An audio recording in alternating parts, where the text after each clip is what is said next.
একজন অমুসলিম ভাই আছেন। আপনি কি অমুসলিম? হ্যাঁ ভাই, আপনার প্রশ্ন করুন। হ্যাঁ।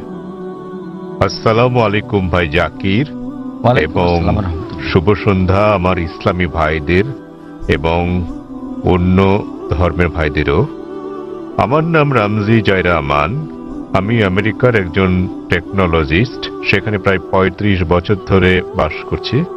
আর গত ৩ বছর ধরে আমি আধ্যাত্মিকতা চর্চা করছি আমার জীবিতকালেই একটা আত্মিক মুক্তির উদ্দেশ্যে। আমি কোরআন শরীফ পড়েছি। আমার একজন বন্ধু আছে, বলতে পারেন আজীবনের বন্ধু। গত ৪৫ বছর ধরে সে একজন খাঁটি মুসলমান। আমার প্রশ্ন হচ্ছে, প্রথমে আমাকে একটি কথা বলতে দিন, তারপর আমি আমার প্রশ্নটি করব। আমরা যখন কিছু বুঝতে চাই, হোক সেটি ধর্ম নিরপেক্ষ অথবা ধর্মীয়, আমরা বই পড়ে সেটি জানি, কিন্তু যখন আমরা বইটি পড়ি আমরা সেটা বুঝে বুঝেই পড়ি। তাই যদি হয়, তাহলে কেন প্রায় ১ ঘন্টা ধরে আপনার ছেলে বক্তৃতা করেছিল কোরআন বুঝে পড়ার বিষয়ে, বিশেষত সৌদি আরবের ভাষা আরবি ভাষার বিষয়ে? কেননা আমি যা অনুভব করি এবং চর্চা করি যে কোরআন ভাষার অনেক ঊর্ধ্বে, তো প্রত্যেক মুসলমানের আরবি ভাষা শিখতে হবে। বিষয়টা আমার কাছে কিছুটা জোর জবরদস্তিমূলক মনে হয়েছে। কোরআন কি তাই বলে? ভাই একটা ভালো প্রশ্ন করেছেন।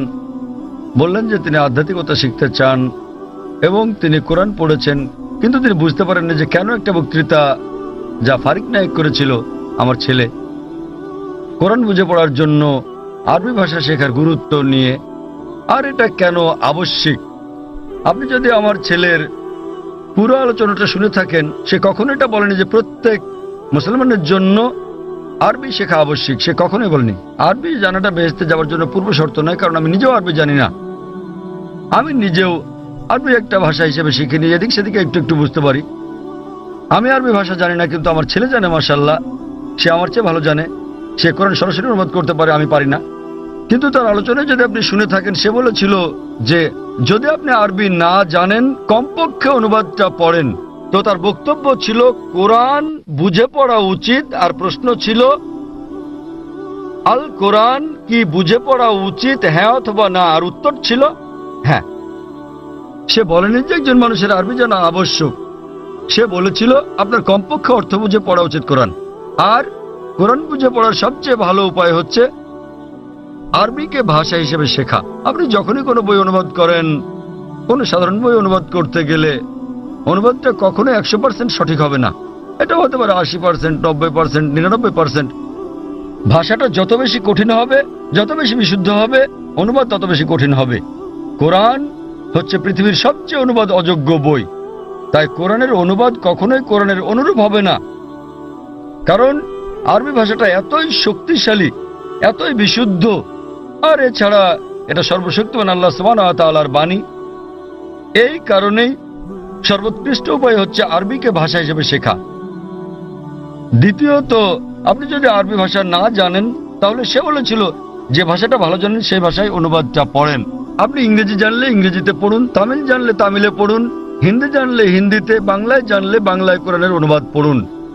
সে যা বলেছিল তার মূল বক্তব্য ছিল কোরআন পড়ুন অর্থ সহকারে। এখন এই প্রশ্নটা একজন সাধারণ মানুষের পক্ষে খুবই স্বাভাবিক। আপনার প্রশ্ন ছিল কেন একজন মানুষ বলবে যে বইটি অর্থ বুঝে পড়ো? অর্থ তো বোঝাই গেছে। যখনই কোনো বই পড়া হয় সেটি তো অর্থ বুঝেই পড়া উচিত। কিন্তু আপনি বুঝতে পারেননি যে মুসলিম সম্প্রদায়ের মধ্যে দুঃখজনকভাবে, যেমনটা আমার ছেলে বলেছে, যে শতকরা ৮০%-এরও বেশি মুসলমান আরব নন এবং তারা আরবি ভাষা জানেন না। এখানে নবীর একটা হাদিস আছে, তিনি বলেছেন যদি তোমরা কোরআন তিলাওয়াত করো তো সওয়াব পাবে।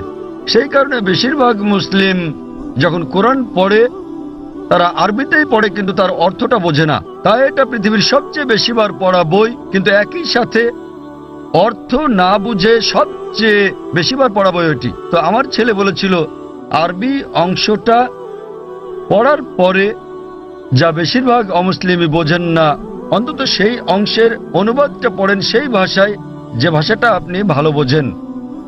সে জোর দিচ্ছিল যে কোরআন নির্দেশনামূলক গ্রন্থ, এটি সর্বশক্তিমান আল্লাহর গ্রন্থ। সে সকল মুসলমানকে অনুরোধ করেছে যে আরবিটা পড়ার পাশাপাশি অনুবাদটাও পড়েন, যার স্থান দ্বিতীয়। কিন্তু সবচেয়ে ভালো আরবিকে একটি ভাষা হিসেবে শেখা। কেননা আপনি যদি আরবি জানেন এবং শুদ্ধ ভাষা জানেন, যা আমরা আমাদের স্কুলে শেখাই, ইসলামিক ইন্টারন্যাশনাল স্কুল বোম্বে এবং ইসলামিক ইন্টারন্যাশনাল স্কুল চেন্নাইতে, তাহলে সংযোগ সূত্র পেয়ে যাবেন এবং কোরআনের অর্থ বোঝাটা আরো ভালোভাবে হবে। আশা করি উত্তরটা পেয়েছেন।